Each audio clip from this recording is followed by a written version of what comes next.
Now. Okay.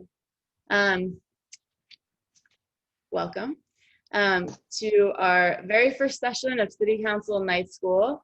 I'm just going to give a brief overview of Action Tank, and then I'll introduce our first speaker. So Action Tank is a think tank that partners with artists to research and promote new public policy solutions in Cincinnati, Ohio. We were founded in January of 2019, so we're a pretty new organization. But this year we launched our first year of City Council School, which is a 5-month boot camp for people who want to run for City Council or who want to be better advocates for their communities. We had an overwhelming number of people interested in joining our first class of City Council School. We had about 5 applications for every available spot.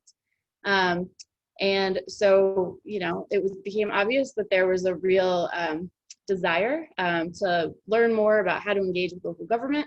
And so we were able to get funding to launch Night School, which is where we are now. It's completely open to the public. Anyone can come to one or all of the sessions. And our first session, we have all-star speakers. We have Jim Tarbell first, who's going to give an overview of the Cincinnati's local government structure and how we got to this point, how we moved to having a city manager, a strong mayor, and a city council. And then we'll have Tina Gutierrez, who is a photographer and I would say socially engaged artist, do what she is calling virtual performance art with all of us. So she'll be using the Zoom medium in really interesting ways.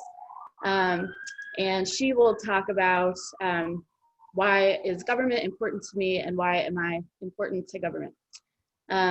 So I'll read this bio for Jim Tarbell because it's so impressive and I want you all to hear it. Jim Tarbell is a longtime Charterite who has served as a member of City Council as well as Vice Mayor of the City of Cincinnati. By mayoral proclamation, Jim Tarbell holds the title Mr. Cincinnati for life. For nearly half a century, Jim Tarbell has been a ubiquitous presence in the Queen City in political campaigns, celebrations, cultural events, and every other aspect of civic life. Calling him a civic booster does not even begin to describe his contributions. He is a politician, neighborhood preservationist, historian, concert promoter, idealist, activist, provocateur, thorn, and visionary.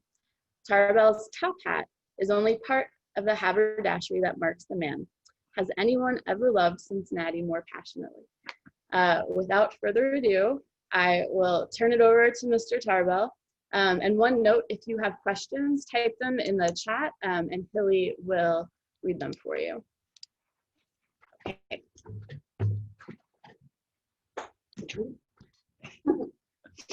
Well, this is too much fun. When I first heard about this event, about this organization, I thought, what, is there a God in heaven or what? You know, with everything that we're dealing with right now, to have a program like this come forward is so significant and so important. And that's the only one I'm aware of. I hope there are 4,000 of them, you know, before the night's over, but throughout the country. And I'm real partial to be part, I'm real thrilled to be part of night school because I went to night school. I went to high school night school and college night school. And went to college night school in Cambridge, Massachusetts at this program that the colleges in general, as a community, as a group, were sponsoring. And there's many for people that were working during the daytime, which I was, and couldn't afford to have a regular full-time day school. That's part of it. Part of it was that maybe you didn't have quite the same qualifications, you know, for the big time. And I'll let you decide where I fit. But in any event, it was a wonderful experience for me. And night school and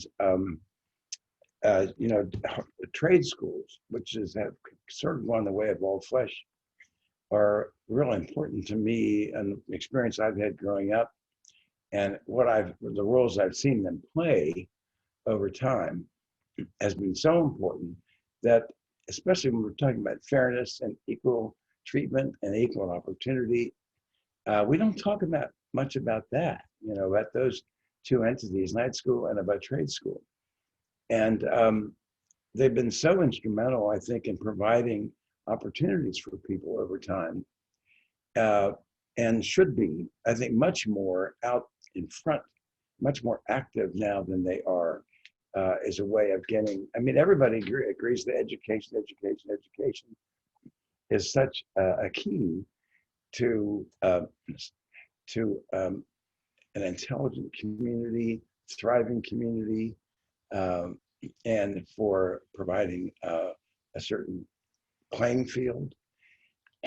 Well, that's all, for the most part today, that's really all about college. It's about big time.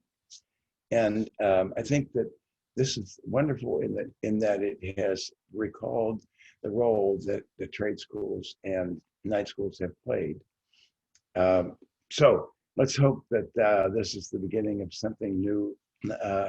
And it's actually not new, it's just reclaiming.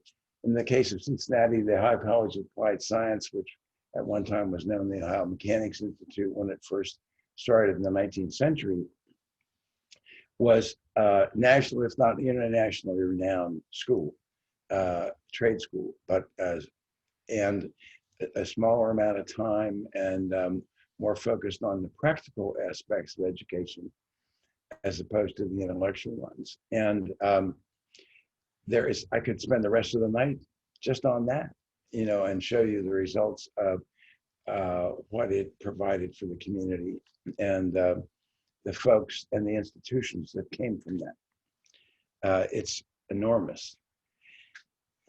However, we're here to talk mostly about Cincinnati's politics and its political history.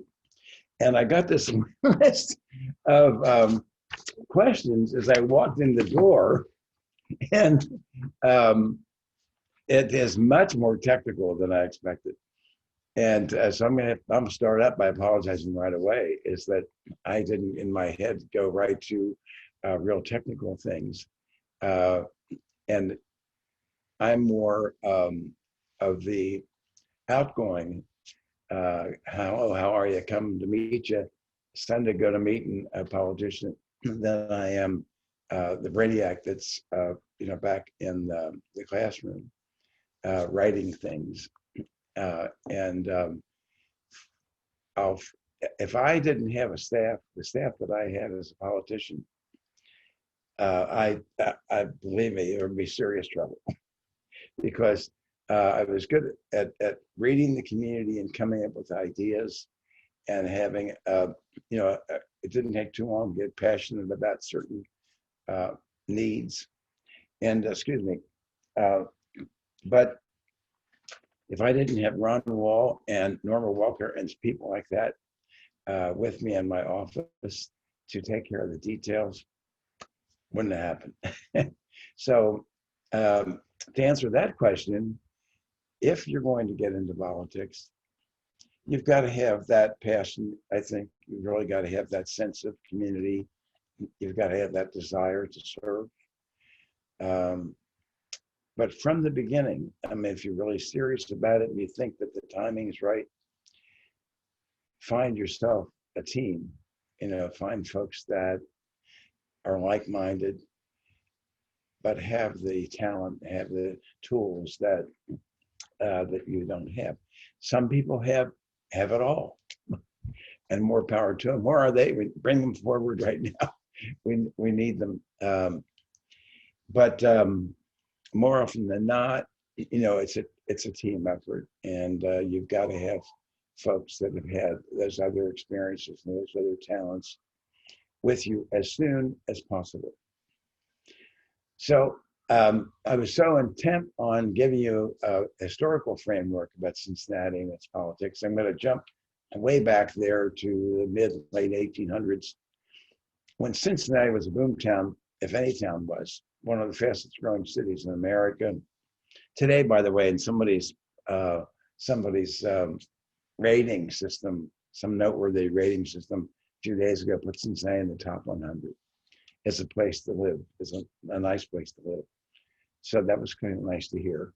19th century, it didn't take long for people, and especially an amazing variety of people, both in their ethnic backgrounds and their worldly experiences, their IQs, their practical experience.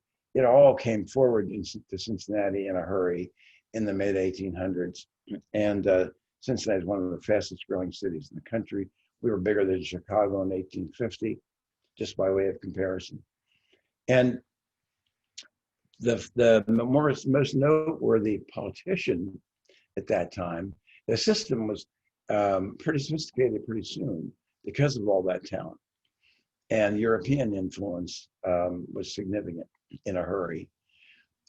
Just as a side, Cincinnati, there has been at the Smithsonian in D.C. and Washington, a separate exhibit dedicated to the Jewish immigration to Cincinnati, Ohio, as one of the best examples of effective integration in the United States of America in history.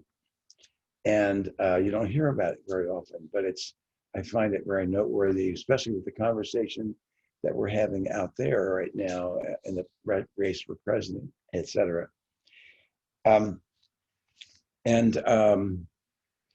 Fleischmann, Julius Fleischmann, one of the earliest, most noteworthy mayors, strong mayor system at the time, a little different definition than now, and we'll come back to that in a big way later, was the mayor, was a titan of industry at the time. You may have had some Fleischmann yeast in your refrigerator recently, if not today, as we do. You may have had Fleischmann yeast, margarine, I mean. You may have even tippled a little bit with Fleischmann gin. And I think there was a vodka in there somewhere. That was all an outgrowth of the Fleischmann family, who were immigrants to Cincinnati, Ohio.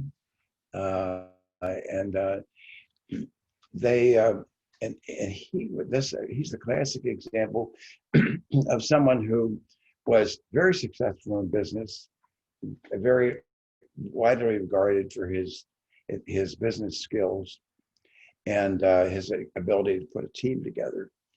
That came first, and his evolution of love for his city of Cincinnati in a very short period of time led to his running for mayor and being elected mayor.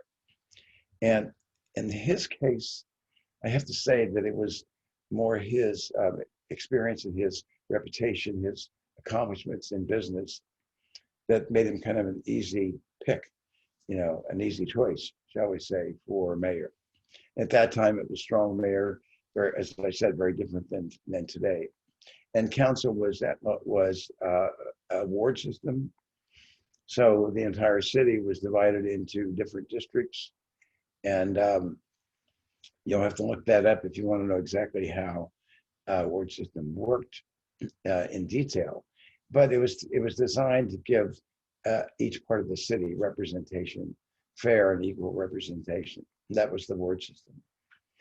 A little bit into the system around the late 1800s, early and the turn of the century,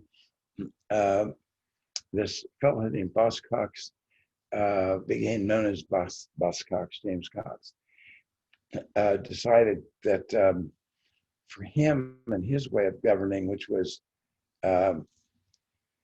he wanted to be the boss, and he wasn't going to run for county, he wasn't going to run for office, but he had very strong ideas about what the city needed and what he thought was good for the city and for himself. And so he took, some would say, unfair advantage of the ward system and getting to know the individual leaders of the ward system and befriending them so they would befriend him. And eventually he would put his version of the best way to run the city together, whether it was legal or not. And it turned out that it was not. It didn't keep really good things from happening. He was very smart, very clever, and put together a very good team. But long story short, it evolved to the point where it was graft-ridden, a little bit too many favors to friends, without running through the political process, without running through the legal process. And that resulted in the first attempt to, and the only attempt really, to have a subway in Cincinnati.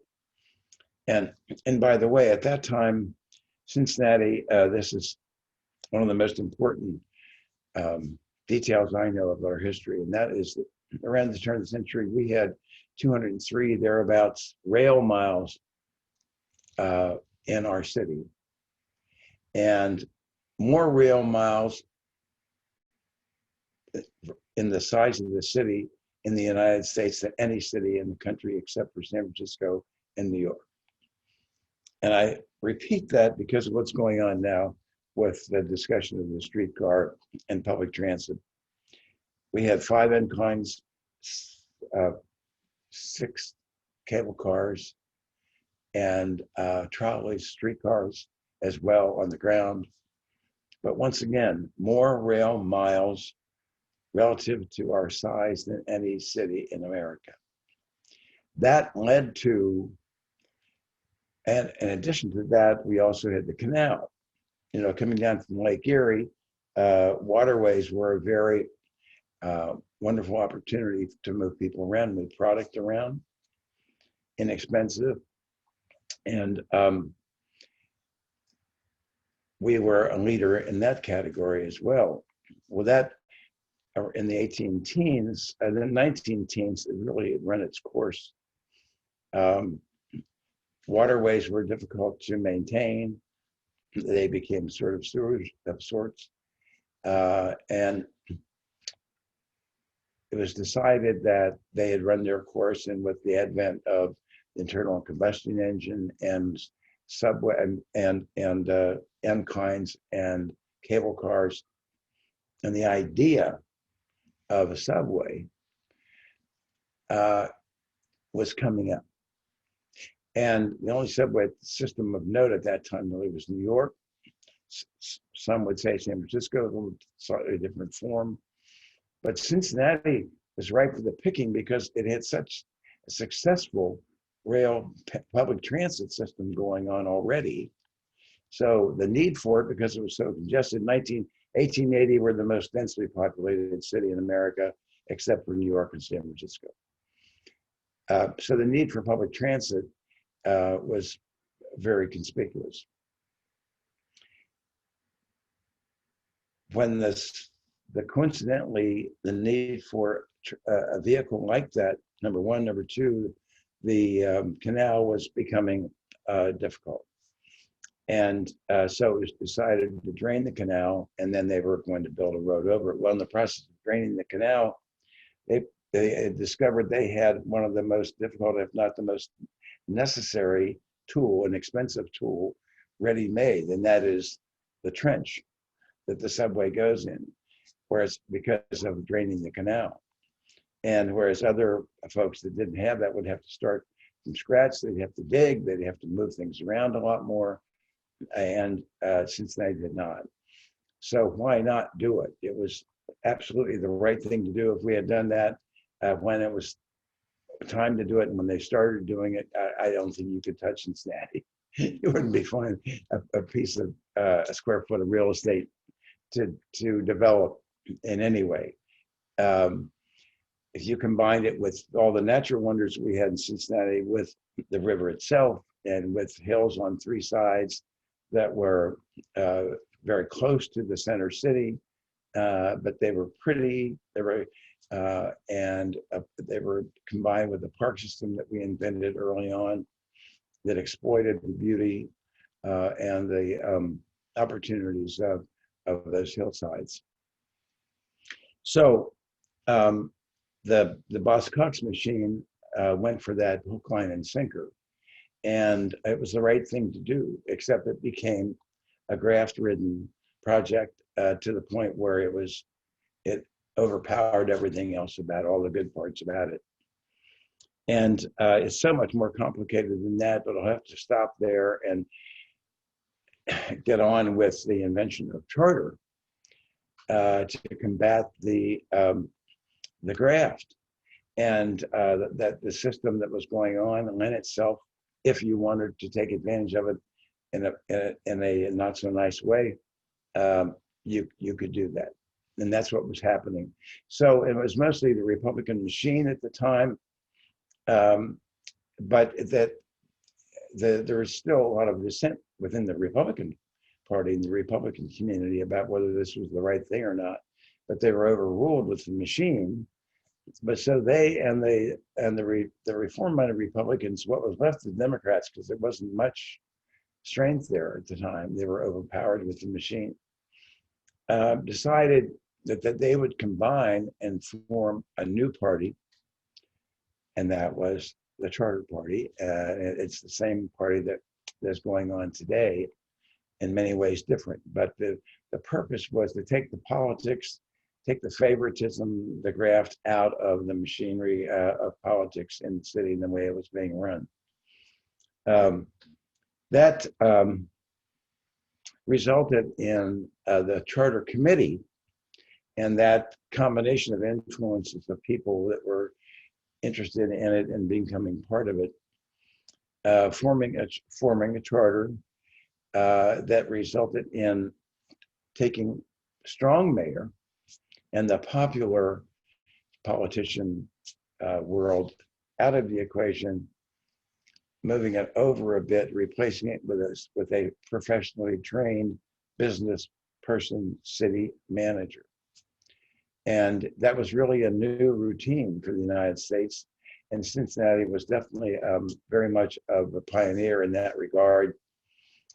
I'm going to fast forward to one of the essences of the charter system.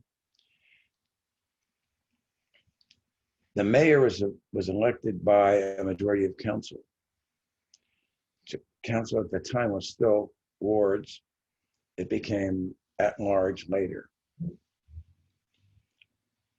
But the mayor was elected from within council. That provoked a team within council. You had 9 council members, and it took 5 to become mayor. That was interesting. Must have been an anti-public transit. And the city manager came in as the CEO, the business head, and the mayor position was moved to, some would say relegated, I don't know, that's a fair word, but became the face of the city and the spirit of the city, but was not involved in managing the city on a day-to-day basis. And long story short, that took the graft out of, that was the intention of it, and it worked for most of the 20th century. It's only until the 50s, after World War II, a lot of things were changing. A lot of it had to do with transportation and the internal combustion engine, the automobile, expressways. Oh, the whole scene changed so much. And I hope we can do another night on that, because it's so important about not just Cincinnati, but the entire United States, but especially Cincinnati. Charter stayed intact during World War II and came out of World War II intact. But there's so many changes going on with the way the city was developing. And once again, this had so much to do with transit and with land development that came along with the advantages of not public transit, but transit in general. You can get many more places a lot quicker. You can do all kinds of things a lot quicker, and you can move out a lot quicker. And people's choices were different because of that. People, instead of being a little focused a little closer to home than they had been by necessity, you didn't have those opportunities to get out and about as easily as it was becoming. And whereas historically, people in politics and the city were focused primarily just on city things like city council. They weren't as liable to be interested in going on with their political career. They're a little more fixed on their local community. But that was changing, and people were moving around faster, getting different aspirations, and they wanted to be more identified, well, closely identified with national political organizations than they had been historically. And that resulted in the Democrats, who had become, as things became more stable under Charter, they became more interested in careers in politics and more interested in the bigger picture. And that meant that Charter and the Democrats, who were at one, were all together for all the time we've been talking about. Now we're splitting off, and the Democrats are beginning to become more independent. And so now you had, instead of having just two parties represented on the ballot, now you've got three: Republicans, Democrats, and Charter. And Democrats, hello? Is that a signal of some kind? No, it sounds like someone unmuted themselves. Oh, okay. Hilly will mute everyone. Excuse me just a second. I muted everyone again.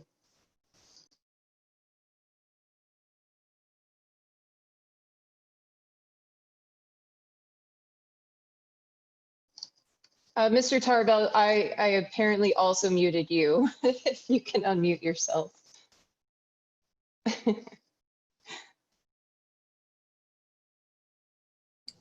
Okay. There we go. Okay, we're all right. Yeah. Uh-huh. So we're in the 1950s now, and Democrats are behaving more independently from Charter, and for the reasons I mentioned, and that just made it a little more confusing. I mean, you had more choices, but it was a little more confusing, but it still played that way.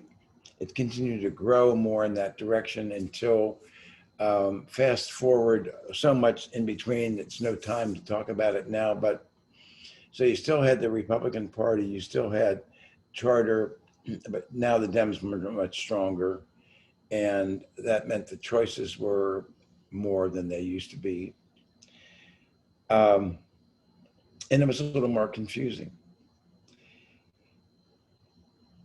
That led over time to people thinking differently about how we should be running the city.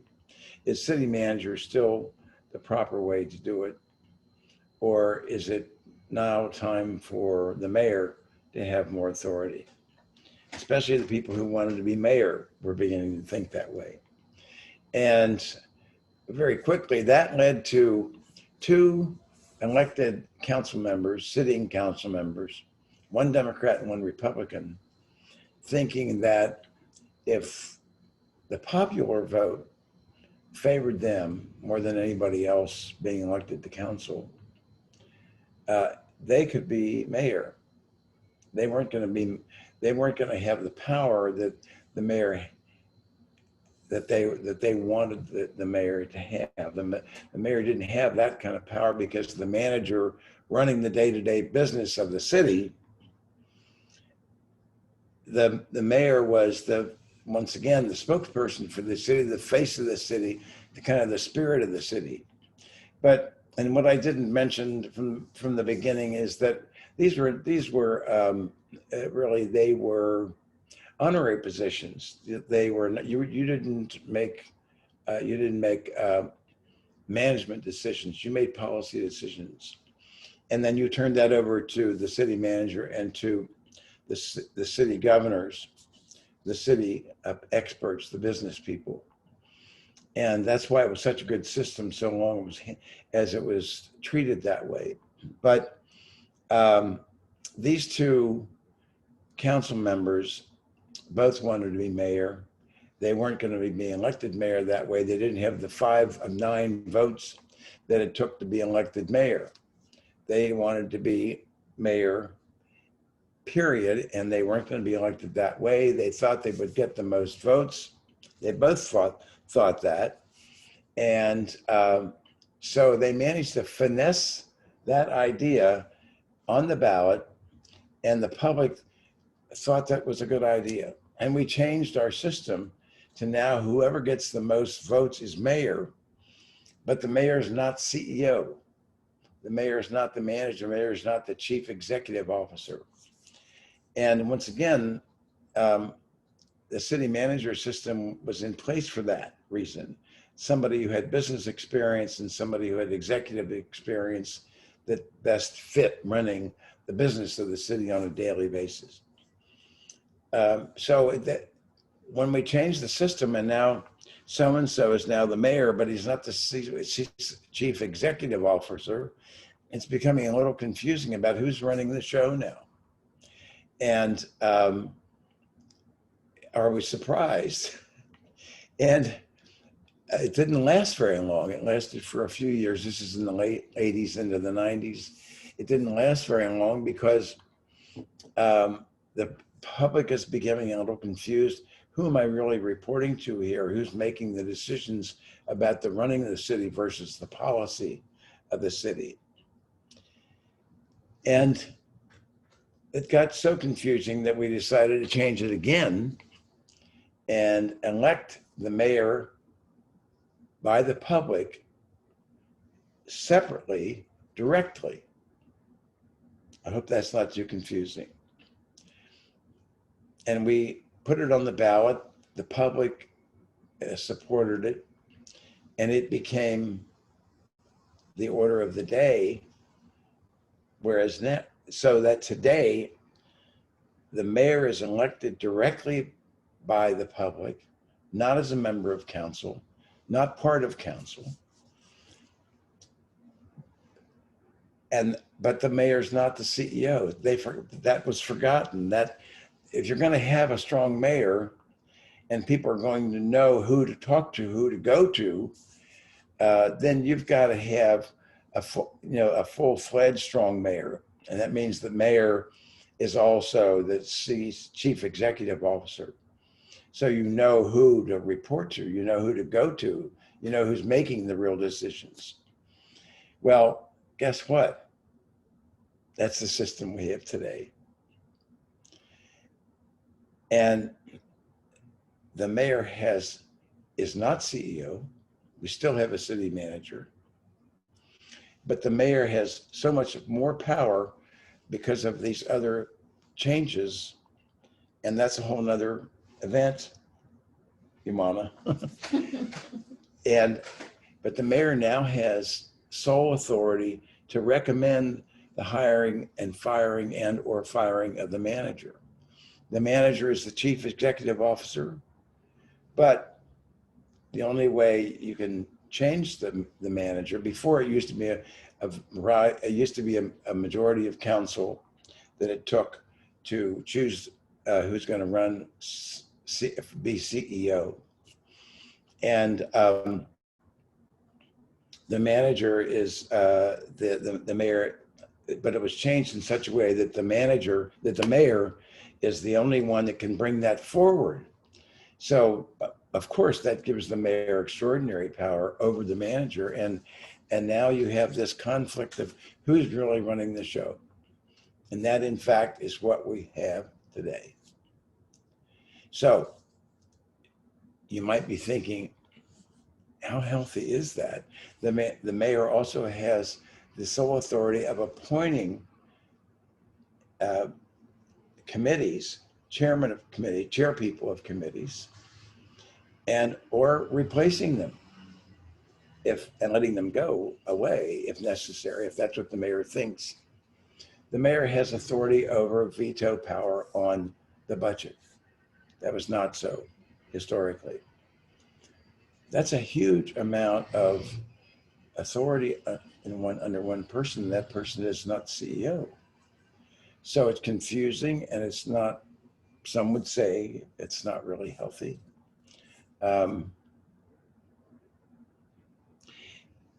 And that's, I guess, really another evening of what do we do there? Do we reclaim the system that worked so well for so many years, but some people thought it was antiquated, outdated, and we needed to have a figurehead in the way of a politician as the CEO, and is basically the almighty authority, you know? And or, you know, what do we do? Do we go back and reclaim city manager as CEO with the authority that the manager had historically, or do we go the other direction and strong mayor becomes truly classically designated as defined as the CEO and strong mayor? Do you want to take some questions? Well, there's one thing I do want to mention that's so critical in this discussion, and that is that part of the charter was to appoint commissions for certain areas of running the city: Recreation Commission, Park Commission, Health Commission, Planning Commission. And those were voluntary positions. They did have an administrative staff who reported to their chief of staff, and that who reported to the city manager. So that system of professionally trained administrators was reinforced, you know, with having different departments heads. And I would mention that all along, by the way, until fairly recently, to be a department head, you had to live in the city. Not so for everybody, but for department head to be in the city. It was all designed to keep everything close and keep everything responsible and more responsible, shall we say. The members of the commission were volunteer civic leaders. That was the definition historically, and that's really, for all intents and purposes, that's the definition today. The difference is that historically it was much more in practice, it played out much more realistically in practice than some would say that it does today.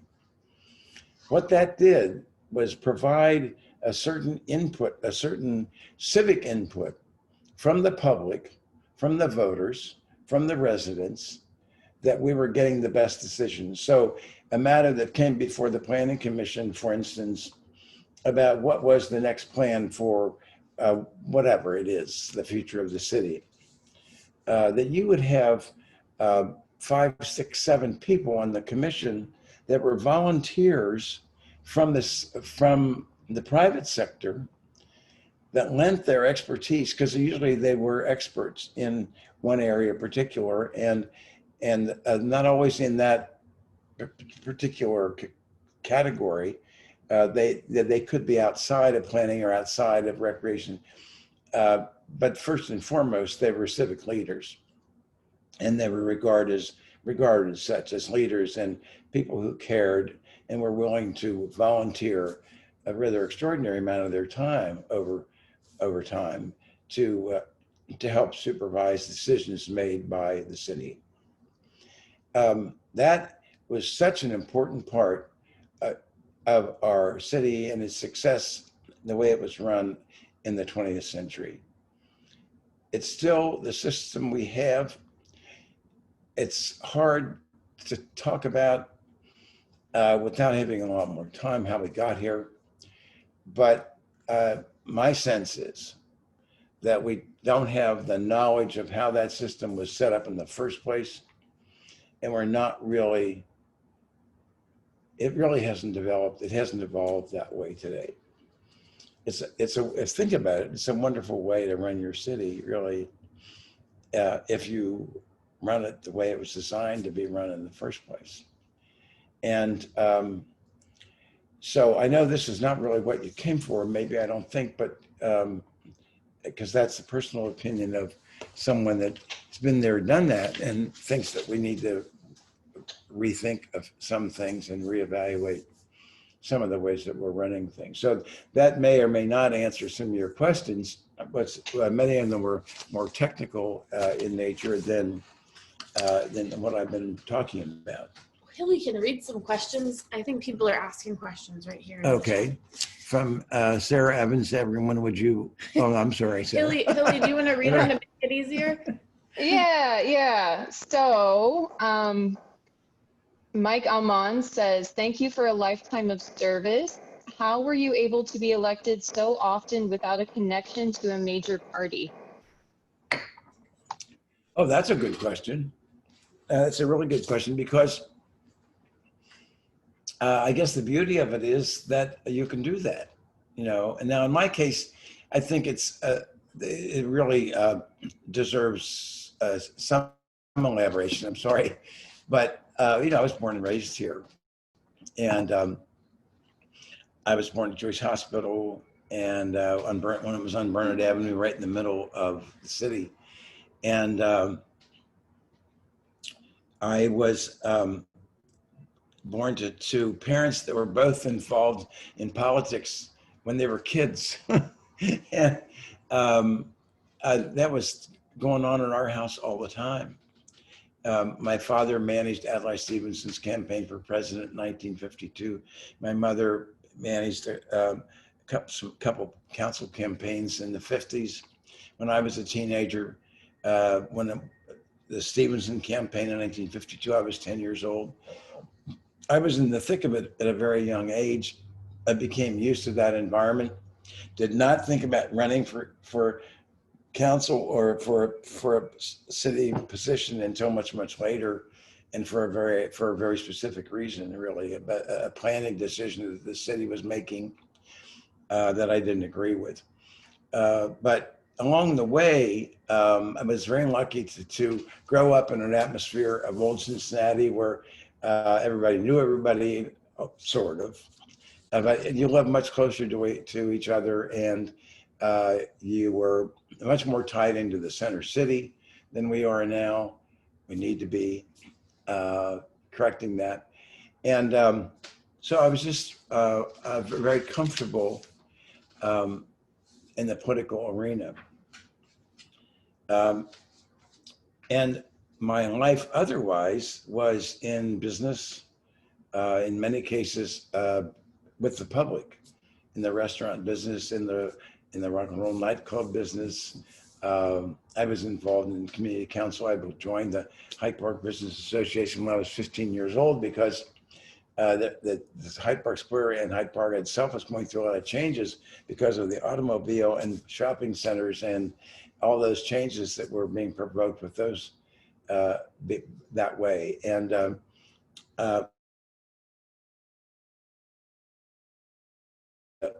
the association when I was 15 because I just found it so interesting. And I lived a couple of blocks from the square. That was my second home. I was there every day doing something.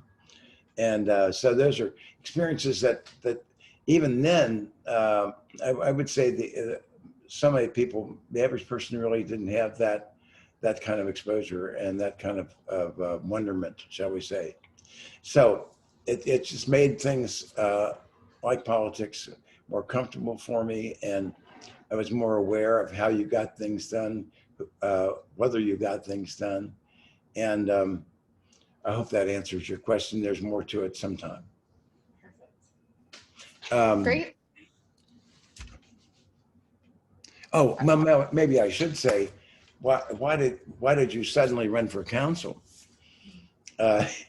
And this idea of building a baseball park on the river, yet again, we had done that in 1967. This was 1997.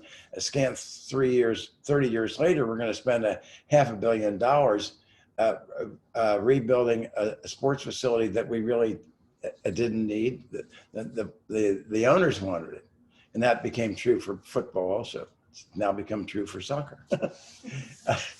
But at that time, in my estimation, it was a very, very clear that we did not need another new one on the river.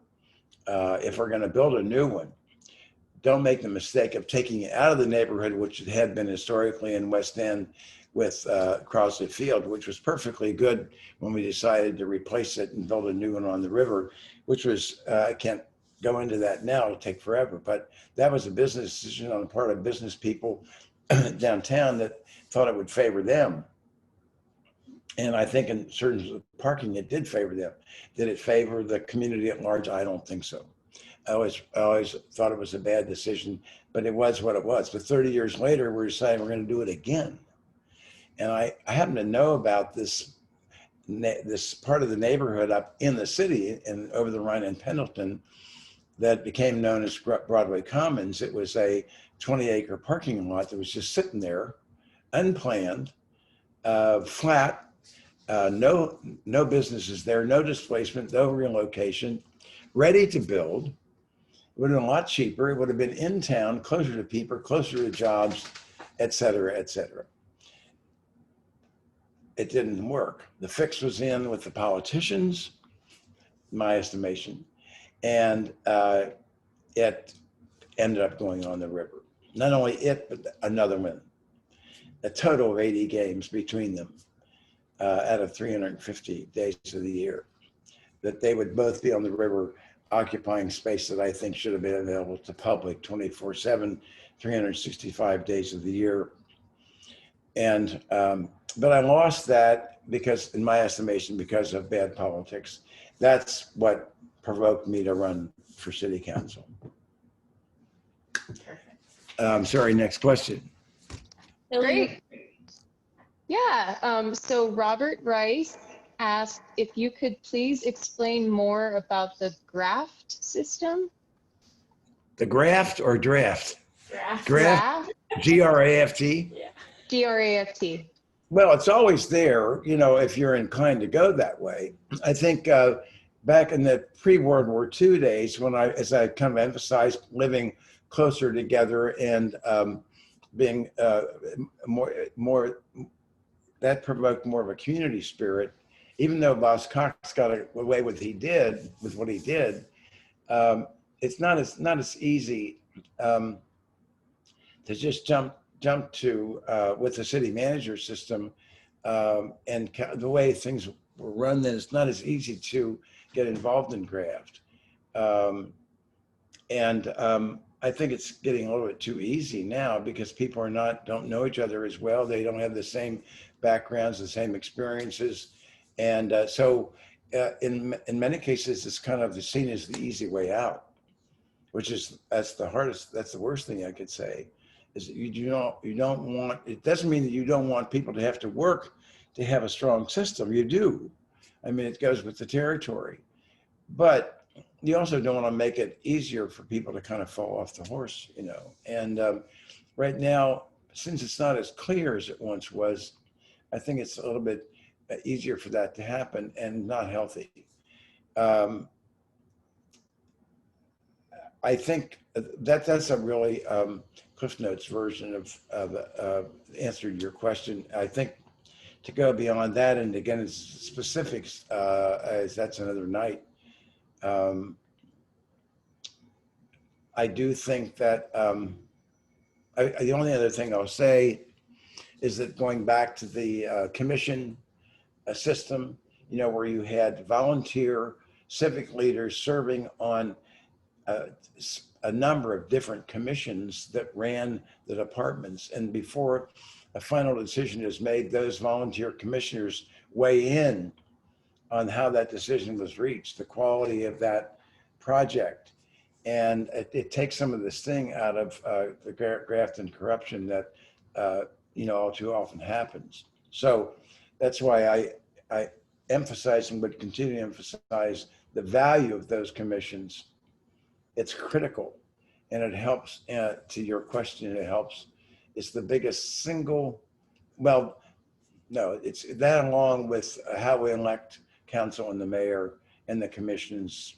They really are co-equal. And I dare say the average member of the public, especially even the voting public, really are not aware of how that system has changed, how the strength of commissions and what that lent to our strength over time has changed. Does that help? Okay, next. Great, great. All right, so this question is from Natasha Santana, and she wants to know, considering our current state, what do you see as an absolute need for city leadership? What do you think are the priorities for ensuring the city's forward mobility?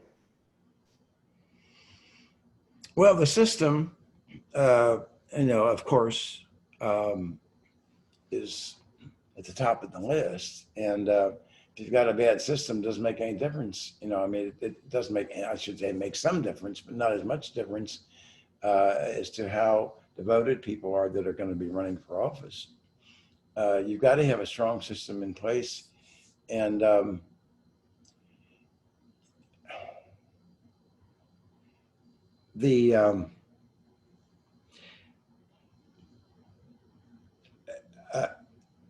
in terms of who runs, how do they run, how do you pick people?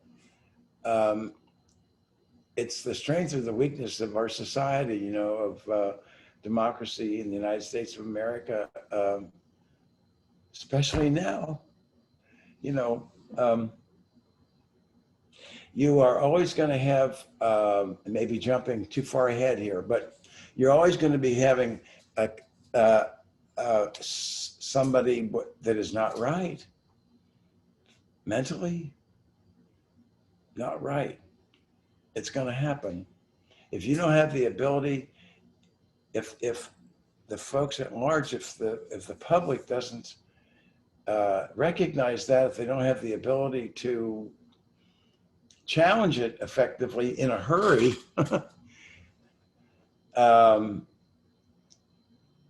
you've got, you're in trouble. And I don't know that it's a license for me to jump ahead, but in June, and I apologize, just cut me off if I'm taking advantage here. In June of 2016, Professor Lichtenbaum, I think was his name, from American University, who enjoyed a reputation as being very studious and sincere, objective in predicting elections.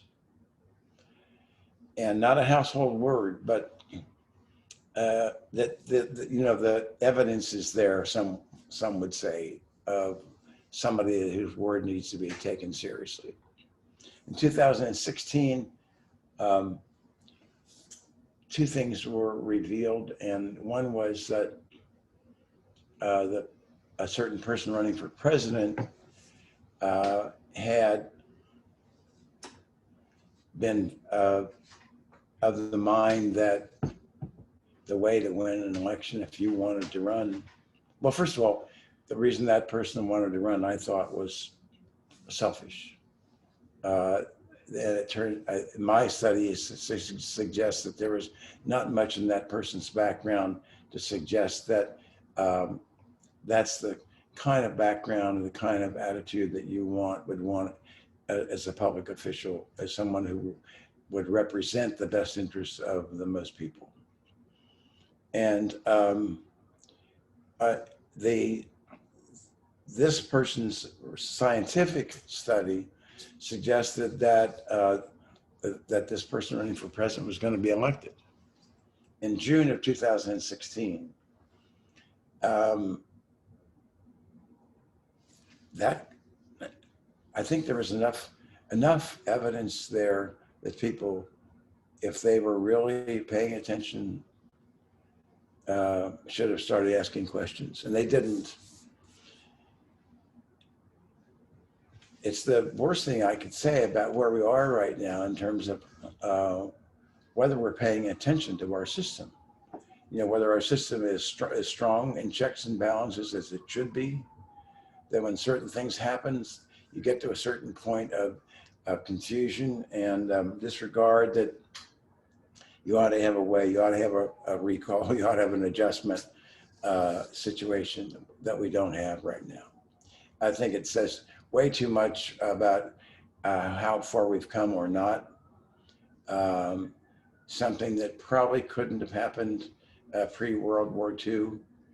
And I don't want to get on a tangent about transportation, the automobile, and superhighways, and our ability to get almost anywhere we want as quickly as we can, and what we've lost in the meantime, and since in terms of a sense of community. I know I'm getting way off here, but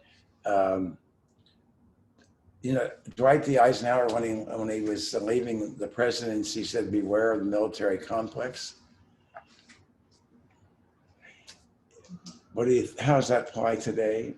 The military industrial complex, and who has the influence, who has maybe too much influence versus the common man. Number one. Number two, he said, he reminded people that he did not recommend the public highway system, the freeways, the expressways, as a way to get everybody everywhere all the time. It was really because of the German machine in World War II and how they did the Autobahn and how they manufactured a certain system of transportation that allowed you to get troops and to get machinery places quicker. That was really what that was all about. It wasn't to invade cities with everyday, all-day business, but that's what's become, has it not? And he said, and that was a certain section of our world, of our community, especially in the United States. I think everywhere, but especially in the United States, that we've become, sacrificed to that system that has changed things so much that we don't know each other as much as is healthy. We are not planning as wisely as we used to, because we had to, because you had to stay focused on the center city. For us to be making decisions for people in outlying regions making decisions about the city is not healthy. The city needs to be strong first. It needs to have the best and the brightest on a regular basis. And once the city is full and healthy, then you go out and start planning other things, other places. I realize that's a very broad generalization, but I think that's kind of where we are right now. This city, Cincinnati was designed historically in 1960. When I was 16 to 18 years old, I was designed for 500,000 people. We had 500,000 people living in the city of Cincinnati, and we were doing pretty well.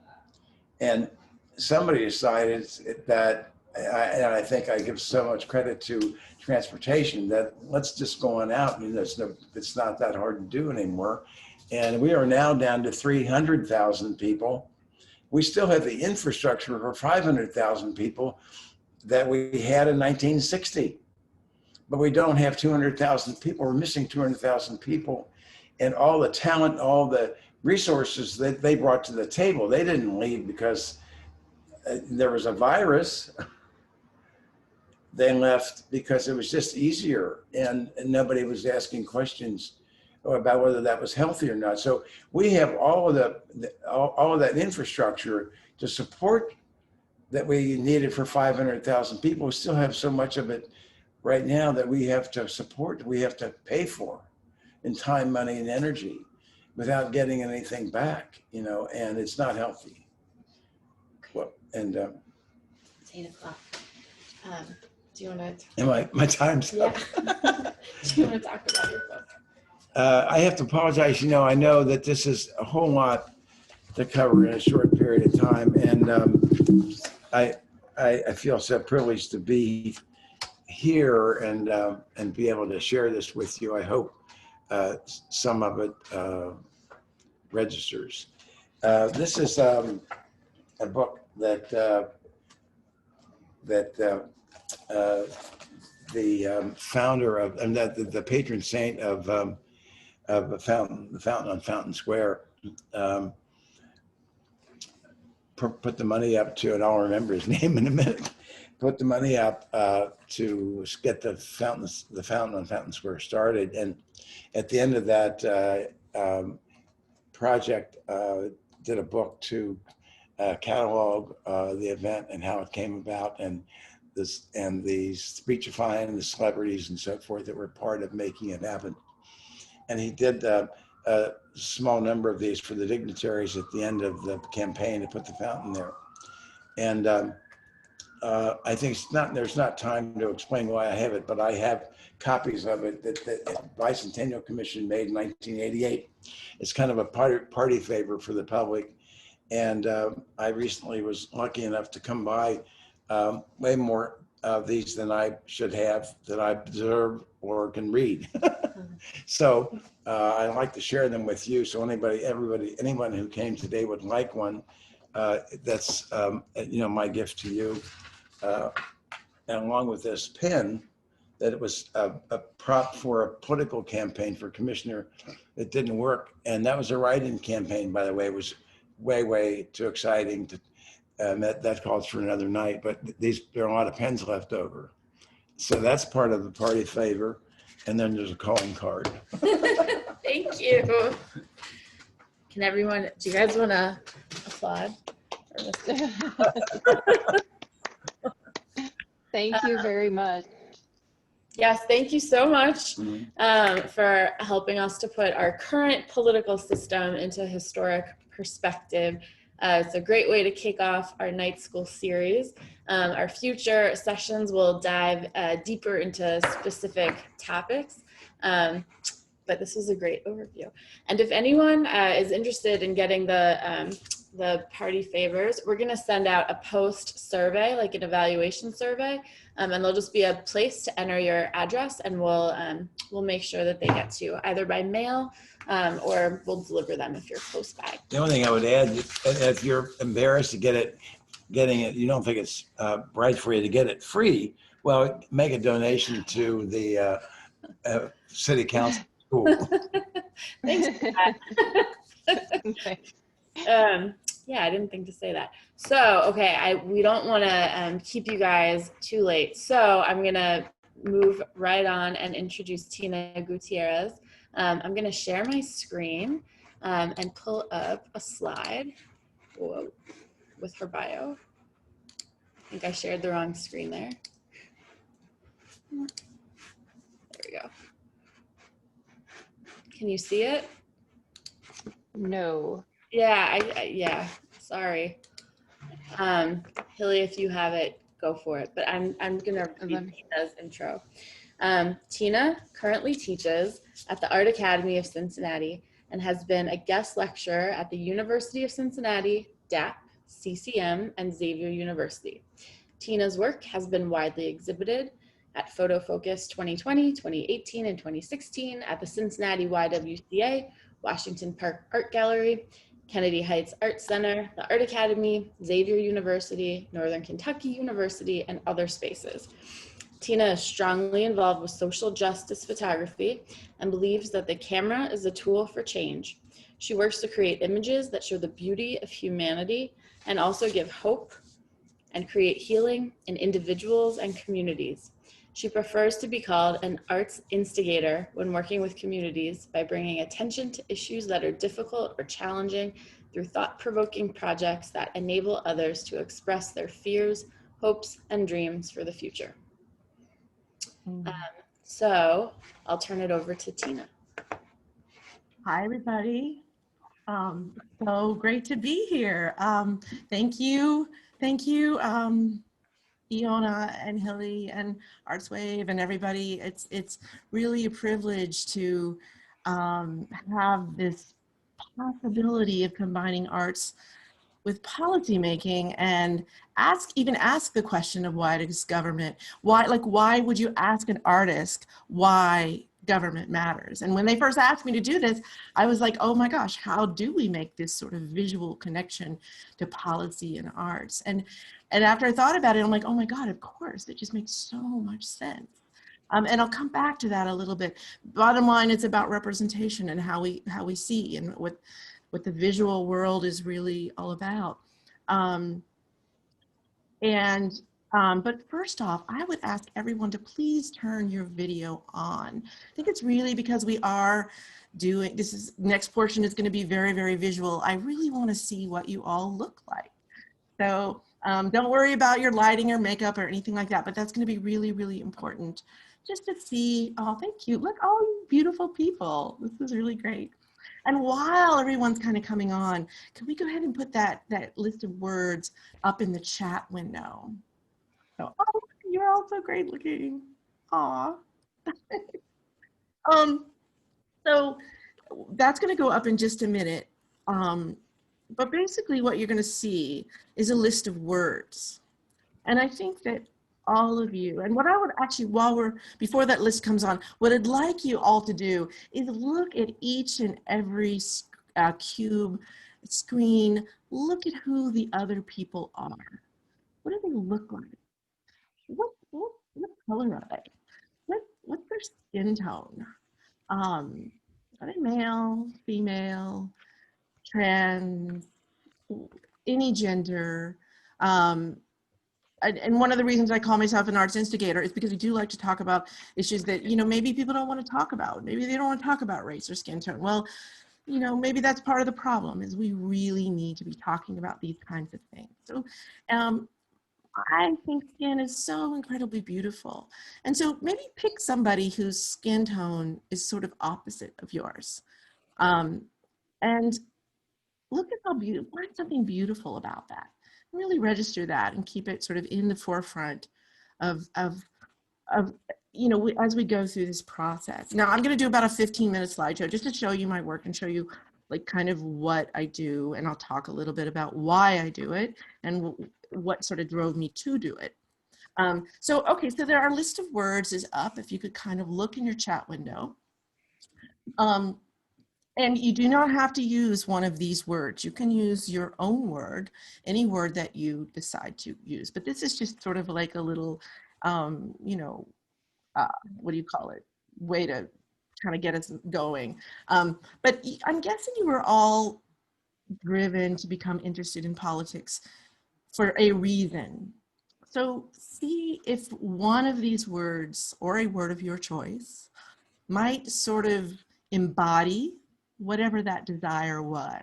Now, there could be many of these that resonate with you, but for now, we're going to pick one, and you can change it when we actually end up doing the piece.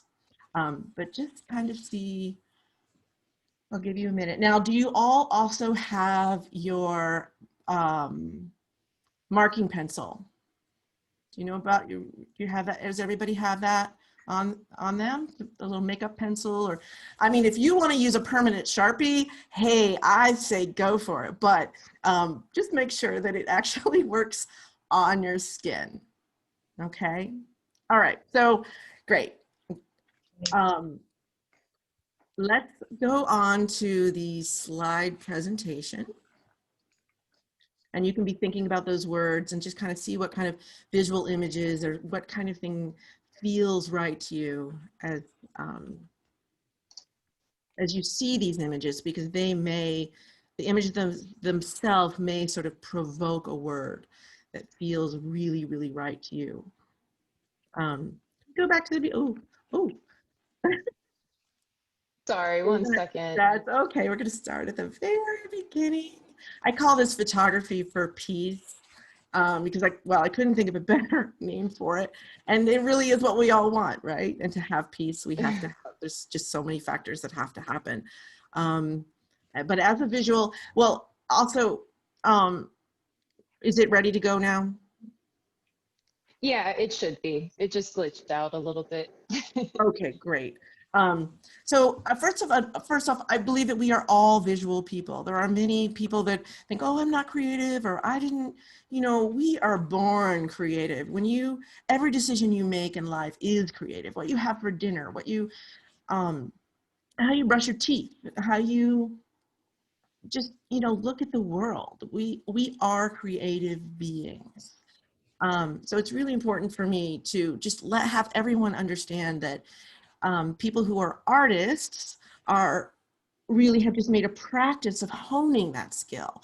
It doesn't mean everyone else doesn't have it. It just means they're very practiced at it. They've studied it. They've worked really hard at it. And so they can bring it up very quickly, because just like the way you could do your job, whatever your job is, you can do it better than other people who don't do that job. It's the exact same skill. It's a skill, it's a trade. It's not some natural talent or gift at all. And I think that if you talk to most really good artists, that they will tell you that it is hard work and practice. Okay, let's go ahead and do this. Let's do this, go forward in the slideshow. So I've got some quotes here for you. Make every effort to change things that you do not like. If you cannot make a change, change the way you have been thinking. You might find a new solution. So that's from Maya Angelou, who of course is one of the most amazing people ever. Okay, and we can go on. It's impossible to change the social without changing the personal. You have to put your money where your mouth is. And if you're not making those challenges at home and those changes, it's unlikely that you'll make them in a larger setting. This is by Carrie Mae Williams, who is an amazing social justice photographer. Please look her up. She's was an MacArthur recipient, as well as been in pretty much every major museum around the world. Okay. Oh, so my mission, these are like prompts because I get distracted. My mission as a photographer is to create a visual world where racial diversity is the normal, not the unusual. And in doing so, encourage others to create those visual worlds as well. So when we look at the history of Western art, what we see is an amazing lack of people of color. And we do actually know in Europe that they existed for a long time, and then we just don't really see them. And so in art, we have this sort of, these languages that we kind of similar to music. There's different things that make good composition. And some of those words, let's stay on this. Thank you. Some of those words are things like color, balance, rhythm, value. There's many, many more. But to have a good composition, you need to have a variety of colors, and those should be balanced. So when we look at the history of Western art, and we look at the history of Western art that involves people, what do we see a surprising lack of? Color, right? It's sort of become accepted. And so we need to change that. We need to have a variety of colors of people back in our art by all artists, because it's just good art. Just the same way as we might have a variety of colors of people in our government, because it's just good government. All right, so we can go on to the next slide about me. Okay, so I am half Cuban with a very diverse sort of ethnic background on that side, and my mother is Appalachian. So I consider myself and I identify as Hispanic, but I'm also, I'm not only that. I am definitely half Appalachian too, and I am proud of both of those heritage. I do check the Hispanic box though. I just feel very drawn to do that and to honor that heritage. I went to an all-white school in Claremont County. I was the only minority, which I don't think that I look like that much of a minority, but everyone there seemed to think I did and constantly teased and bullied me. When I went on to college, it was almost the same. There was it was a pretty much an mostly white college. I became engaged to a man whose parents were very, very concerned about us getting married because they were very uncertain what those grandchildren were going to look like. Thank God we broke up, right?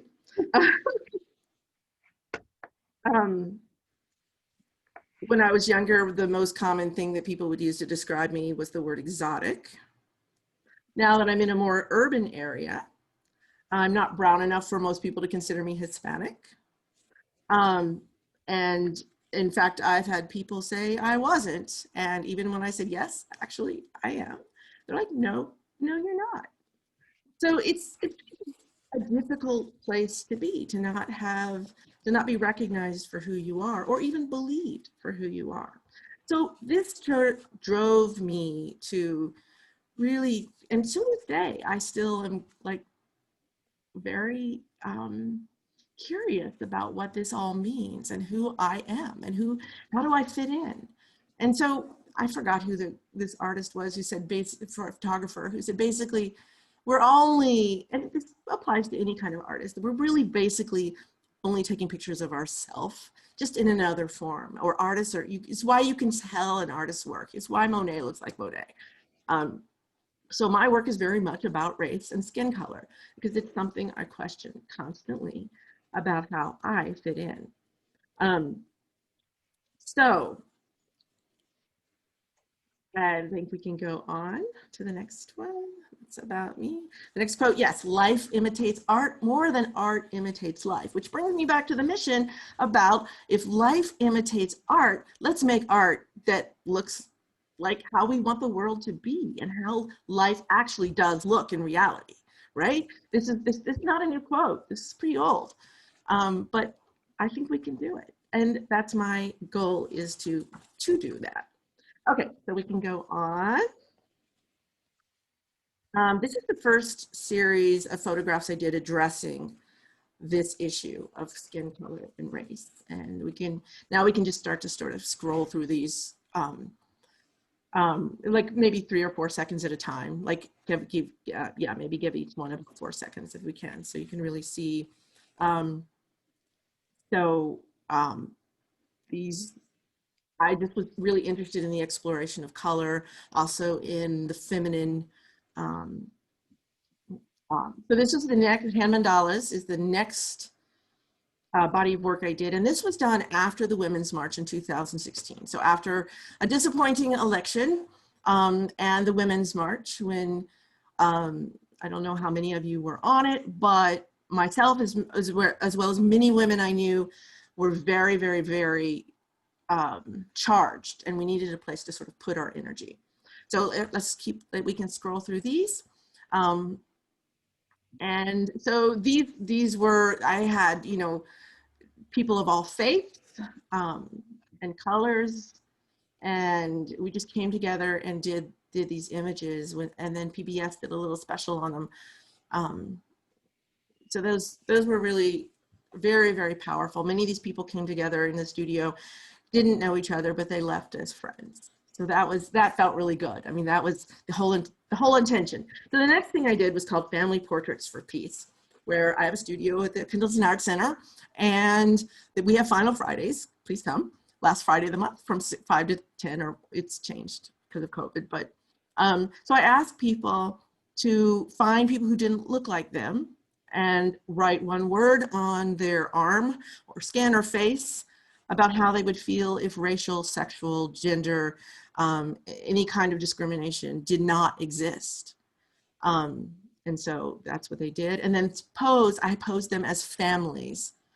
So this was also very powerful. And again, people didn't know each other and they left, they went out to the bar, they went out and just had a great time. And they just all were just, it was very healing for myself. I won't lie, as well as everyone else.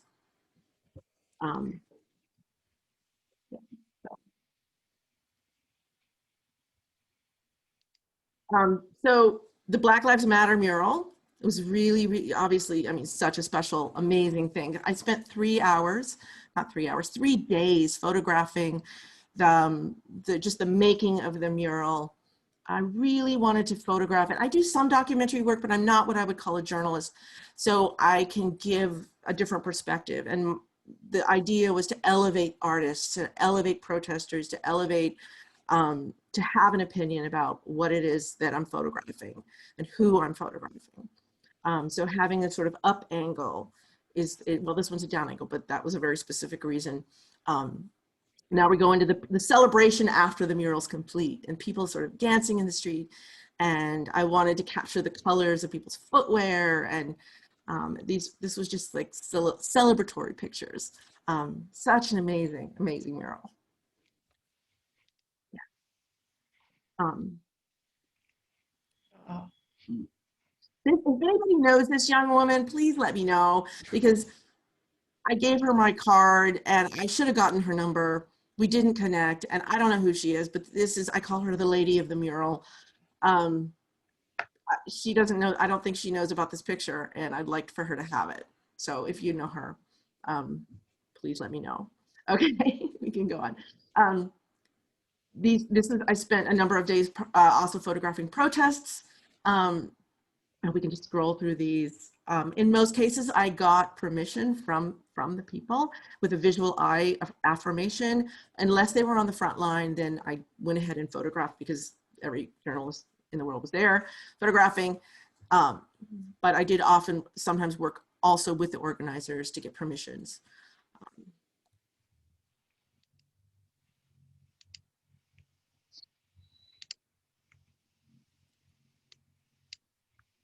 Such a powerful time in our city, still is. Not over yet, right?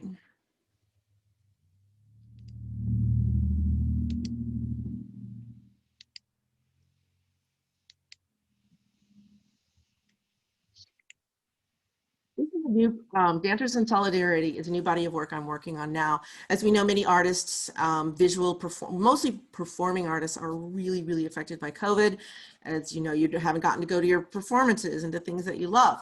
So I've asked dancers, primarily dancers of color and their allies, to come together and let's create a body of work. Let's get these dancers seen.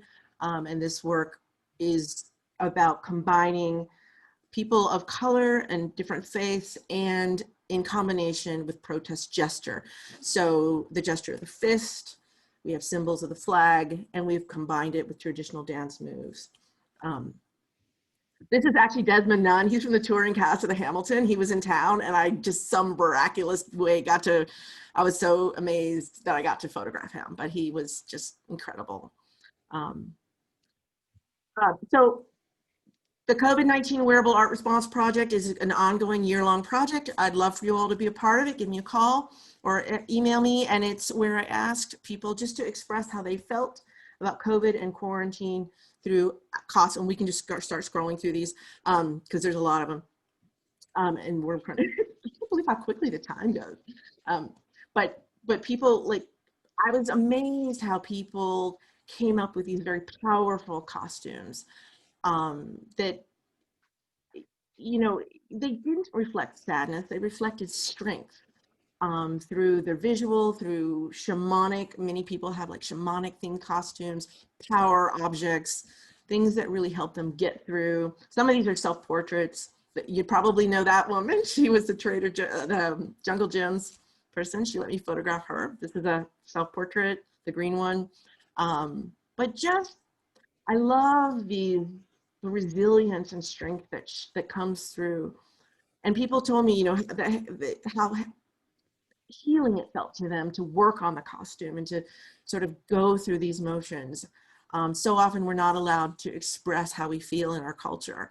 And we know we're all afraid, right? We're all like desperately afraid. We're in an awful time, not just with COVID, but politically, and how do we express that other than just, we just don't, words can't even do it. So art can do it, visuals can do it, poetry, dance. It's so important.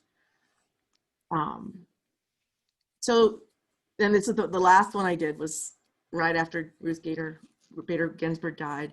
So, and that's Teresa Kramer, a local artist, and she had made this mask, and I asked her to pose, and I had the robe, and so we did this picture. And there's 6 more months of pictures to come. So please let me know. I'd love to photograph you. You may have heard of the North Side Scarecrowness. This came up, this was an idea at 3 o'clock in the morning. I emailed a neighbor. He was also up, he's an artist. And I'm like, hey, what do you think of this idea? And what do you think? We should do something. We have to do something. We got to get this out. So we started this in May, and just asked people to create, again, from things only in their home, something to scare off the virus. Symbolically, you know, every culture, most cultures historically have some kind of like a thing that scares off the evil spirits. And And whether it works or not, maybe it does in some way work because we're more careful, we're more aware. We see this object and it reminds us that this thing is out there that could get us. And so we are more aware and careful. And it also serves as an art piece. We had over 277 of these in Northside. I hope you all got a chance to see them. They were amazing. Some pictures are gonna come up, and let's scroll through these kind of fairly quickly too. Why did it work? These are just testimonials. Why it worked is because I came up with this term called, it was loose, inclusive, and long. So loose, meaning you could do pretty much anything you wanted. There were no restrictions of any kind. Should probably be legal. I figured that would take care of itself. We didn't have to do that. It was inclusive. Everyone could participate. You could be in an apartment. You could do it in your porch, but in your apartment, you do it in your apartment window. You could use anything you wanted, and it was long. So we didn't really have an end date. So we had such a good buy-in because people didn't have just a week to do it or 2 weeks to do it, or maybe they just heard about it on the news because they didn't hear it on Facebook, and then they started to create their own. So it was this beautiful way. And actually, let's go back. Was a really great way. That's a dragon. That was probably everybody's favorite. And at one point he lit up, he had fire coming out of his mouth, or she, or it, or they. And yeah, it was just a really wonderful, wonderful experience. So that comes to the last slide, which you are not lucky to be here. The world needs your perspective. They're lucky to have you. So that applies to all of us and all of our voices and everything we all have to offer. So we're going to put some of this practice, well, some of these ideas into practice right now. So let's go. Can we go back to the screen? Yeah, great. Thank you. And if we can all come back to our videos. Bringing our videos on, that would be great. Do you have a word? Did you find a word that resonated with you? Yeah, just, you all ready? Good? Okay, cool.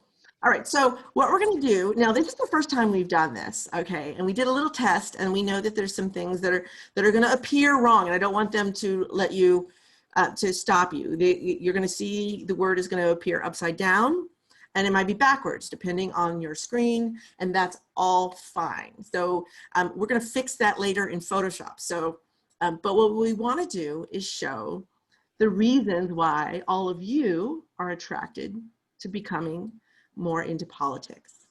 And that can be represented by one word. So you're gonna write that one word on your hand. Don't try to write it backwards to make up for anything. Just write it the way you do it. Make sure you start, because it's hard, your hands are not that big. So if you have one of the words that's longer, you might need to maybe start back here. You want to write it hopefully write it as big as you can on your hand. But be really careful because you run out of space, especially if you have a word like responsibility or transparency. That's going to be really rough. I should have warned you that before you picked your word, but depending on your skill in writing. So we're just going to take a minute to go ahead and write your word out. And while you're doing that, does anybody have any questions? Let's see. Oh, yay, thank you. I hope you can find the lady of the mural. Thank you. Thank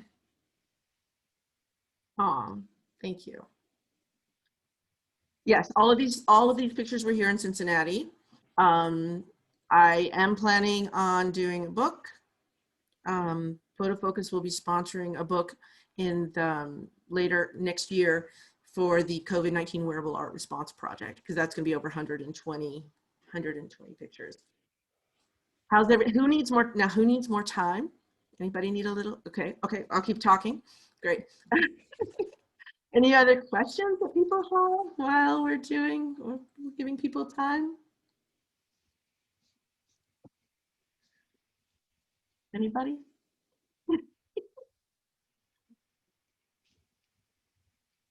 All right.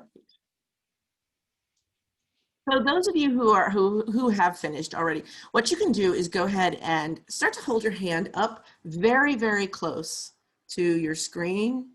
I have a light, so mine is not going to work because I'm a photographer. I have to light myself. So, yeah, yeah. Transparency. That's great service. Equality, great. Amazing. Okay. So don't try and correct for the upside downedness or the backwardness, or however you say the word backwards. Okay, and so just kind of mess around to see how can you fill, one trick, if you're finding that you are dark, you're a little dark, most of you are not. Most of you are just fine. You can tilt, if you can tilt your screen down a little bit so the light either from the ceiling is shining more on your skin, that can work really great too. Okay, some of you, can you go over it again and make it a little darker? Like, let's see, Manjo? And also Keith Faber, can you make yours a little darker? And Natasha, can you, yours is not in focus. Can you experiment a little? Can you bring your arm a little closer to the camera? So what we're gonna do, also the same thing with Sierra, yours also is a little out of focus. So see if, like, mess around. Samantha, can you make yours a little, maybe tilt your screen down a little bit and tilt your hand up so your hand is tilted towards the light. There you go. Can you see the difference? So we really wanna get our, yeah. Rob, also can you tilt your hand up a little bit so we get more light on the word? Good. Same thing with Hilly, just tilt the hand up towards the lights, wherever your light is coming from. Oh, that's a funny, Robert, good, that was smart. All right, yeah. All right, so what we're gonna do is we're gonna take a minute and you're gonna photograph, and I'll say when, so you can then and then we're gonna start photographing and taking screenshots of all of these things, all of your words, and we basically are creating a Zoom art, and it's not so dissimilar. So what I'm going to do is, if you don't have your I'm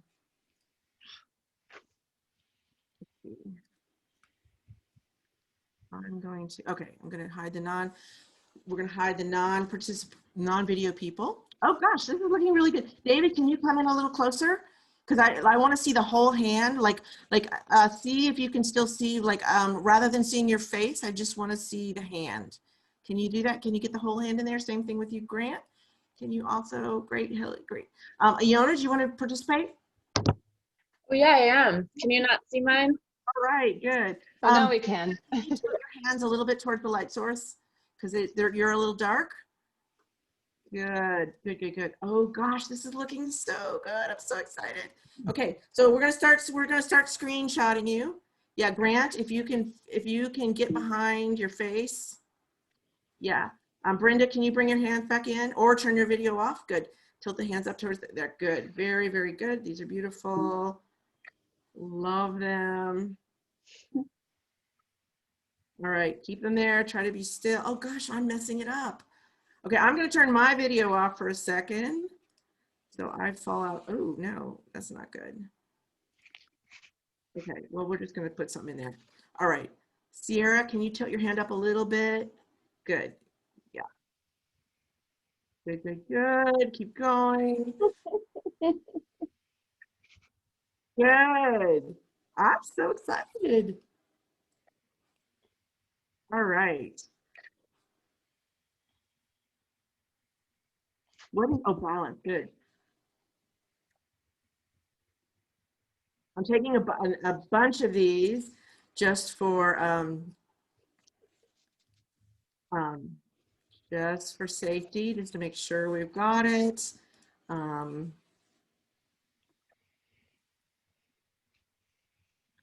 Just hold it, good. And then, yeah, good, Dan, good, thank you. Oh, good, nice, Dan, all right. And yeah, who is this? Robert, yeah, Robert, if you could get that, yeah, that, good. I'm just gonna take a bite, keep taking them, because he just Never. No. Yeah, if you can tilt your, Brenda, if you can tilt your hand up a little bit more towards the light source, because it's a little dark. Yeah. Oh, because you're on that, you got the light on the opposite side. Okay, good.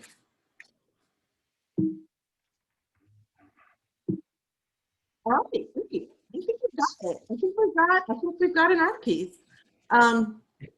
So let's see. I just took a million screenshots. Let's see. Okay, so to have it, what I'd like to do is I'd like to kind of know how you all felt, and we'll show these later. How are we going to do this? We can share, if you want, we can share one via my screen, or I can let you share your screen.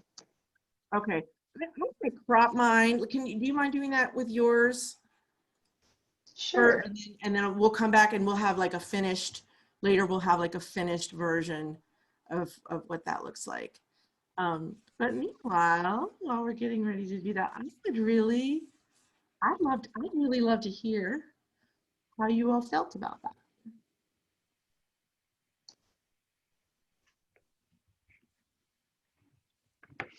Yeah, anything, anybody?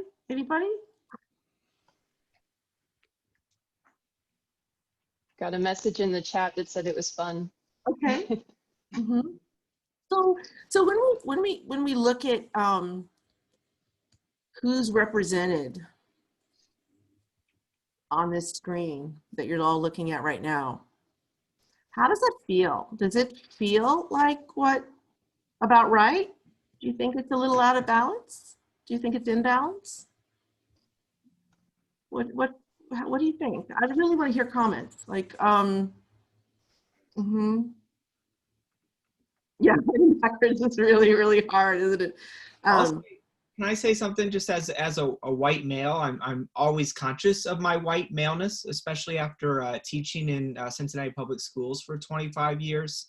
And so I always, lately I've learned to sort of just be aware of it and try and figure out how to use that to amplify other voices. And I'm aware of others who I see as also white male faces in the screen, and are we overrepresented? How many people, let's do a raise of hands. How many people feel, would consider themselves a person of color? So how many do we have? We have one. I can't count. Oh my God. Can somebody else count? One, I gotta raise my hand too. 2, 3, 4, 5. 5 out of what, 5. 40? How many people do we have? Got 31. 31 people. Right now. 5. We have 5 people. So who's a math teacher? What percent is that? Is that like 7? No, wait, that's like 15. What is it? Percent. 16 or 17%. Does that feel right? Does that feel right? It does it? I don't think it feels right. Yeah. So let's do it again. But if you're a person of color, hold up both hands. Like, you know, if we're going to amplify voices, maybe that's one way of doing it. Especially since if we don't have enough people of color represented, we give a greater voice to the ones that are. Just some things to think about. Any, okay, yeah. We can be, you know, most of us have a very mixed background, definitely. I'm responding to Margarita's. Yeah, so there's different kinds of diversity, right? There's racial diversity, but there's also immigrant diversity, and respecting our immigrant families who come and seeing how immigrants are not being respected now. It's just another thing to really think about. But like, okay, so this piece is going to be a little underrepresented of people of color. Does everybody agree with that, or no? So it's something we all have to work on, right? Especially if you're white. Especially if you're a white guy. How many white men here feel that that's something they can really do? Yeah? Yeah? Is that something you want to do in government? Is that what matters to you about government? That we're all represented? Cool. So one of the things that I think that we can all do, so we just made this piece right now, but it's a little underrepresented. So one of the things that you can do is, and you can do it, it's a little harder in COVID times, unfortunately, but you can do your own Zoom meeting with friends that you know of people of color. Maybe you can get together with people in this group and make your own Zoom pieces of art where you actually show, where you have a little greater balance of you know, skin tones.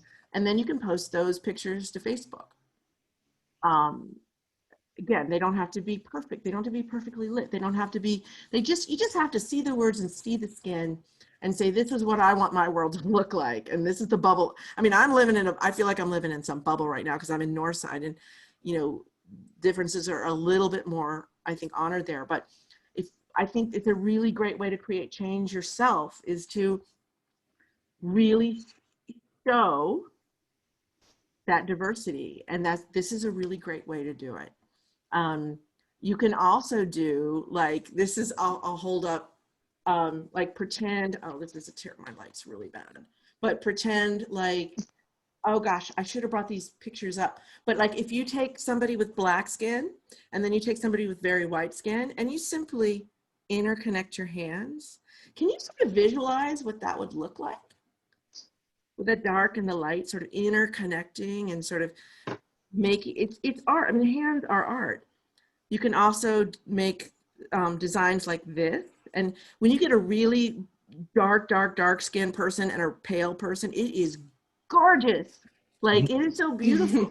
To me, it perfectly represents the harmony that we just need to have in this country. And if we can show harmonious pictures of people of diverse backgrounds interacting together, making art, I just really, really believe with all my heart that we can make a difference. It might just be a little one. It might just be here and there, but we've got to do it. And that's it. That's all I got to say. I mean, yeah, I think you all can do it too. Questions?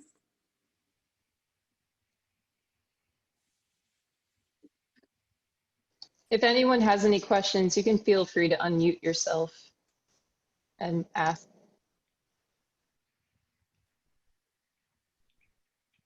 Do you think you could do a Zoom meeting on your own and make some art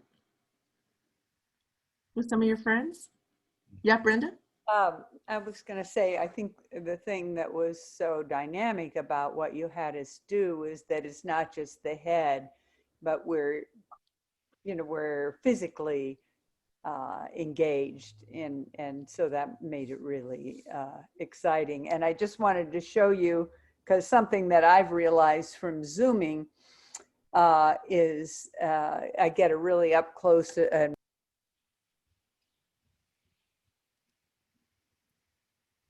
oh, no, mute. Oh, we can't hear you. so that whole thing was muted. Yeah. Yep. Well, here, oh shoot. You're unmuted now. Yeah, I show this picture that's my screensaver. Oh. And it's my mother's hands.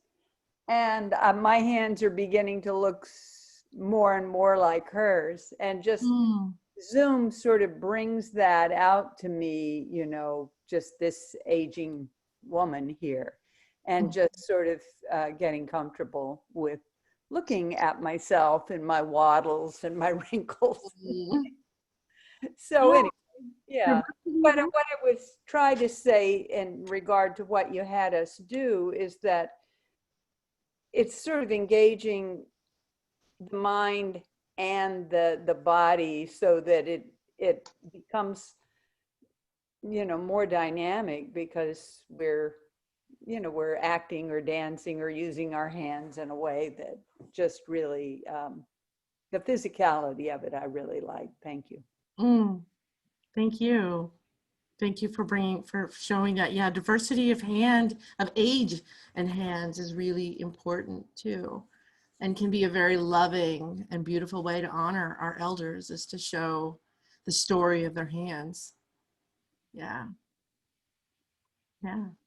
I think I accidentally sent this privately to Natasha. Hi. How do I go back to open it, to sending this public? I was wanting to send. I'm wondering if I hate to do a screen share. Are you talking about in the chat? Yeah, I was sending some pictures, but I'm sending them. Looks like I'm sending these privately instead of to everyone. There should be a drop down menu where it says to, and you can change it to everyone. Oh, it's right there. Look at that. Yeah, okay, so I'm just going to send a few pictures. They might be kind of high res though, so I don't know how well they're going to come up, but they're just images of exactly what I was talking about, how those kinds of pictures look when you just kind of, I don't know, are those coming through? This might be too big. You have to click to open it. How about I'll download it and share it on my screen if you want. Okay, cool. Yeah, I'll send a couple more. This was another, I'm just obsessed with hands. They're just so cool. And if you decide to do stuff like this, you may have family members who are different colors too. That's another easy way to do it. But that's pretty much it. I'd love to hear just more feedback and responses if you're interested. Hi, Tina, this is Robbie. I have a question. Do you think in today's political climate that there is a bigger divide, and a divide that will be much harder to ever come together based on the hatred that is shown by people who don't understand what we're talking about tonight? Well, absolutely, I do. I can't say they're never going to come together because I have to have hope. And I believe that art can give us that hope. And if we show, and I think all hatred is just based in fear. People are scared of each other. They've been told things that are untrue. They don't know any better. I mean, we have to believe, there's some spiritual beliefs that, people really, we have to believe that there is good in all people, and that people are coming from a good intention. So when people hate other people, it's because they think for some reason that they're doing the right thing, or they really believe, for whatever reason, I'm not making excuses, but they really believe it. And so I think our job as educators, or is to counteract that, is we have to show that there is, that, and when people see other people unafraid, they find that it's okay to be unafraid. So we can lead in that regard. I mean, talking is one thing and TV is one thing, but when we show that we're unafraid, and that we show that we love each other, and we show that we can work together, that speaks volumes. So I have to believe that it's possible. But we have to actually all show that we're not afraid. And these are tough times to do it, because it's scary to show that you're unafraid right now, right? It's scary. But we've all got courage in there, and that's why you're all here, right? You want to do something different. So I think that fundamental fear is what we all have to combat. I was, oh my God, I was in Louisville this weekend, and we had bought this van, and we couldn't figure it out. It had some solar panel. We wanted to see the previous owner, and we go, and I'm shuffled off to the side in a very traditional kind of way. Oh, well, the women have to go over here, and the men can talk about the car, and the women have, first question I got was, are you a Republican? Are you voting for the devil? Are you voting for the baby killers? Are you? And it was really a tough 45 minutes, let me tell you. but a big, really big burst of my north side bubble.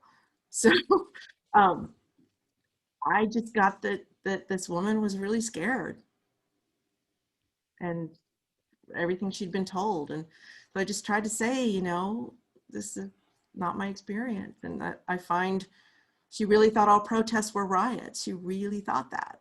And I said, you know, I'm a photographer and I've been photographing the protests, and I find that many of them are beautiful, and that there are rights and there's families there. And I mean, I was there, so I know. I'm not like a TV person making this up. And we got to speak out when we can. Yeah. Okay. Anybody else? I wrote on myself, horrified but effective. I imagine looking at it at work tomorrow. What did you write on yourself with? Stay mobile. Well, maybe you'll put that in there, but yeah. Oh, I guess our art is complete for tonight. And if anybody else has anything to say, I guess I'm going to turn this back over to Hilly and Iona. So grateful. Thank you so much, Tina. Thank you. Thank you so much for the opportunity. It was wonderful. Yes, that was wonderful. Can you guys hear me? Yes. Okay, good. Yeah, thank you. I think that this was the best possible way to kick off this series by talking about and exploring through art how government is for all of us. And when not all of us are adequately represented, it's the job of those of us who are to help amplify the voices and turn attention to those who are not. That was perfect. Thank you. Okay, so it's 8:55 and we're gonna wrap it up. This is just another reminder to please fill out your the post surveys that you'll get in your email, and definitely send us your address if you're interested in getting party favors from Mr. Tarbell. We'll make sure to get them to you. And I'm going to plug our next night school class. It is on November 19th, which is also a Thursday. It's the third Thursday in November at 7 p.m. Again, it's called City Hall, Can You Hear Me? It's about how to engage with City Council, like more directly. So Jasmine Costin from Councilmember Sittenfeld's office will be here to talk about how the best way to interact with council offices. Josh Spring, who is the executive director of the Homeless Coalition, is going to talk about how to engage during formal council meetings. He has had a lot of success in advocating for his causes, so he's a great person to have. And then our arts partner is Darnell Pierre Benjamin, who is a local actor and activist who will run a workshop on how to give an effective 2-minute speech. So we're really excited. You can sign up using the links in Eventbrite or on our website. And we can't wait to see you again. Should we give a round of applause to our speakers one more time? Thank you guys. Thank you all so much. Have a great night. Okay. Hey, Ioana? Yeah. Would you ask Jim to call me, please? Thank you. Yeah, you got it. Our taxes. Okay. My cat. I match. Look. Oh, so cute. Oh, What? shit, look, she has a cat, a black and white cat that matches her. Oh, Tina, I wrote it in the thing, but thank you so much for all the work that you do. I've been a huge fan of yours for a very long time. Oh, thank Just wanted you. to say that. Thank you. Yeah. Okay. Hilly, I'm going to shut down my computer. All right.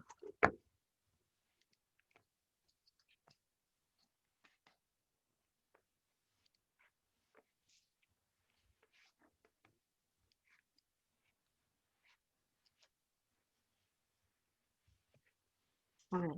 Are we? Yeah. Is there a post meeting or is it we just go to bed now? We'll have some wine. Is it wine time?